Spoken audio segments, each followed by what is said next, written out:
एक छोटे से गांव में अली नाम का एक लड़का रहता था। उसका ख्वाब था कि वह बड़ा अफसर बने और अपने वालिदैन का नाम रोशन करे। लेकिन हालात उसके हक में नहीं थे।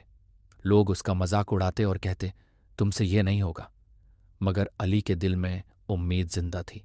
दिन में वह सख्त धूप में मेहनत करता, रात को कमजोर सी रोशनी में बैठकर पढ़ाई करता।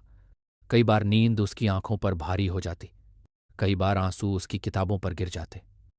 फिर एक दिन इम्तिहान का नतीजा आया और वह नाकाम हो गया।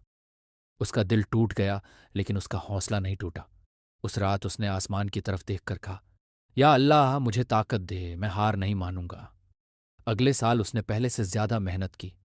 कम नींद, ज्यादा मेहनत, मजबूत यकीन। और फिर नतीजे का दिन आया। इस बार उसका नाम कामयाब तलबा की फहरिस्त में था। जो लोग पहले हंसते थे, आज वही उस पर फक्र कर रहे थे। अली ने साबित कर दिया, कामयाबी किस्मत से नहीं मिलती। कामयाबी मेहनत, सब्र और यकीन से मिलती है। अगर रास्ता मुश्किल हो तो समझ लो मंजिल कीमती है।